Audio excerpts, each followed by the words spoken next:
Meus amigos, os professores do curso jurídico fazem agora um estudo de tendência para a prova do 28º exame. Dá uma olhadinha. O assunto principal do exame que se avizinha são as prerrogativas profissionais que estão inseridas no artigo 7º do Estatuto. É ali que você vai vislumbrar as questões da prisão do advogado, quais são as prerrogativas na prisão do advogado, no uso da palavra pela ordem. E o segundo ponto que eu reputo de grande importância é a questão que envolve honorários profissionais, tanto o artigo 22 e seguintes do Estatuto, como os pontos dos honorários que temos no Código de Ética e Disciplina da OAB. É lógico, a questão dos órgãos da OAB, o que compete ao Conselho Federal, Seccional e Subseção. Eu apostaria no Poder Judiciário. Sim, porque a prova passada deu uma carregada na parte de organização do Estado, que fazia tempo que não caía.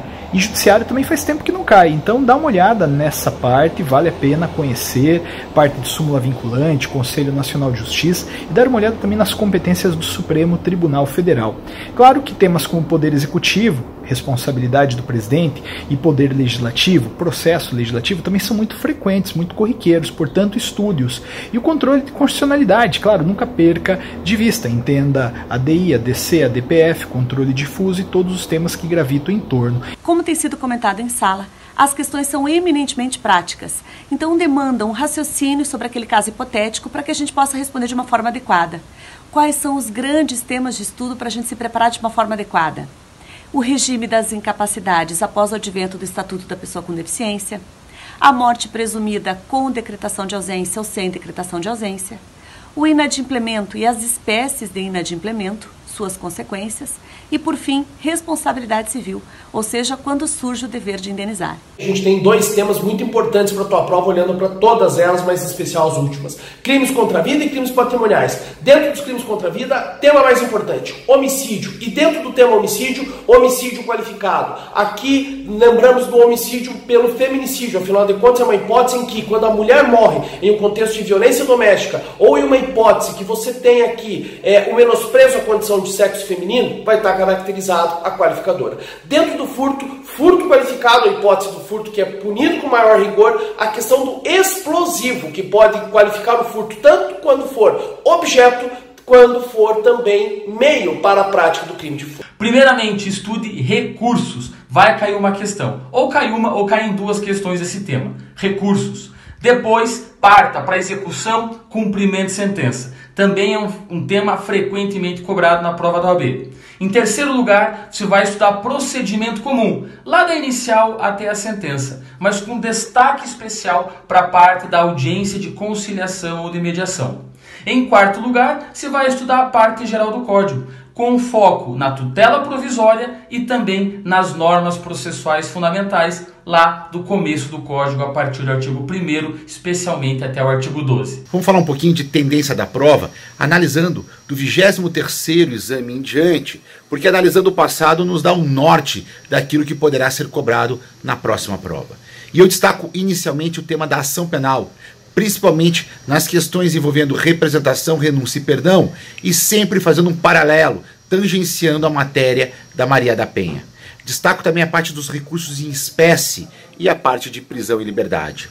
Agora tem um tema que há muito não é cobrado e é um tema muito importante, por isso que eu gostaria que você desse um pouquinho de ênfase no teu estudo, que é a parte do juizado especial criminal, a parte da transação, a parte dos benefícios que foram tratados em sala de aula. Em ambas matérias, tem que ler a reforma trabalhista. Então leia, procure lá na internet, Lei 13.467 de 2017 e leia as alterações, porque eles estão focando sim em letra de lei das alterações da reforma.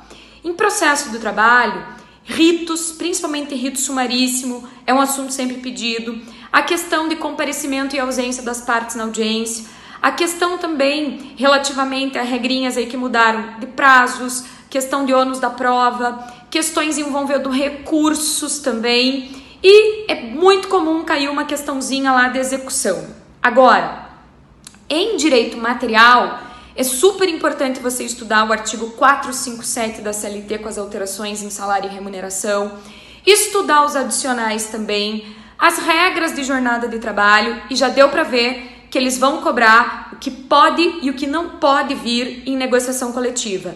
Então, por exemplo, os artigos 611-Azão e 611-Bzão da CLT são 2 artigos que você tem que conhecer lá com uma certa familiaridade para você conseguir responder à prova. A responsabilidade pelo fato do produto e do serviço, ou seja, quando há acidentes de consumo resultante de defeitos em produtos colocados no mercado de consumo, e também a defesa do consumidor em juízo a partir do artigo 81 em diante do Código de Defesa do Consumidor. A FGV, ela tem priorizado o conhecimento da lei e também dos conceitos consagrados na doutrina do direito administrativo. Quanto aos conteúdos, você pode esperar uma questão relativa a servidores públicos. Esse tem sido o tema de preferência da FGV. E ao lado de servidores, também não esqueça dos contratos administrativos, especialmente os contratos de concessão de serviços públicos, aí incluídas as parcerias público-privadas. E por fim, vale a pena saber muito bem a diferença entre as entidades da administração indireta, ou seja, autarquias, fundações, sociedades de economia mista e empresas públicas. Eu teria uma atenção especial na comunhão parcial de bens, em especial, gente, aquilo que entra na comunhão parcial e que não entra na comunhão parcial. Por exemplo, valores recebidos por fato eventual, mega-sena, título de capitalização, ou seja, por sorte. Lembrem que isso entra na comunhão parcial de bens. A adoção, gente, vai ser figurinha carimbada, em especial os requisitos. E ainda mais especialmente tende a cair a questão do estágio de convivência. A OAB adora isso. E como teve modificações, a tendência de cair nessa prova é muito grande. E por fim, direito das sucessões, eu daria uma atenção especial ao direito de representação e à exclusão por indignidade. É uma prova que cobra basicamente legislação, né? Desde o 16º só 2 vezes foram cobradas jurisprudência, a mesma inclusive, então eles focam na legislação, são sempre perguntas muito específicas, detalhes, exceções, temos que ficar ligado nisso. E antes eu dava aula focada em 4 pontos: teoria geral, direito societário, direito familiar e recuperação e títulos de crédito. Mas já faz alguns exames que nós temos aí um 5º ponto, que são os contratos mercantis, que têm caído em todas as provas também. Esses são os nossos eixos, é assim que a gente tem se preparado o nosso aluno, e olha, o nosso nível de aproveitamento tem sido muito bacana, tá certo? E lembrando que questão de direito empresarial sempre vem uma historinha. Nunca é uma pergunta seca de como está a lei, mas é sempre um caso, uma história que você vai ter que resolver. No 24º exame, 26º, nós tivemos aí questões de uso capião.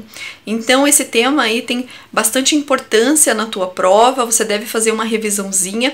Lembre-se que uso capião, a FGV ela cobra de uma forma rasa, cumprindo mais ali os requisitos gerais de uso capião e o conceito em si. Outro tema muito importante seria a servidão. A FGV gosta bastante de cobrar a diferença entre a servidão aparente e não aparente num caso prático. Fazendo um raio-x da prova de direitos humanos, a gente tem que lembrar um pouquinho do sistema interamericano. Aparece com frequência e faz um tempinho que não aparece, então muito provavelmente vai aparecer na tua. 2 situações muito importantes. Eu tenho que lembrar que eu só posso entrar nos sistemas internacionais, especificamente o sistema interamericano, se eu tiver prévio esgotamento dos recursos internos e o princípio da subsidiariedade atendido. Eu só posso entrar na comissão, não posso entrar na corte.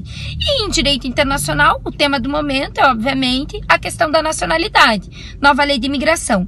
O que eu tenho que lembrar? Em relação à nacionalidade, que brasileiro nato não pode ser extraditado. E brasileiro naturalizado pode ser extraditado em 2 situações. Quais são elas? Especificamente, no caso de o crime ter sido cometido antes da naturalização ou em qualquer tempo, se for envolvimento com o tráfico ilícito de entorpecentes.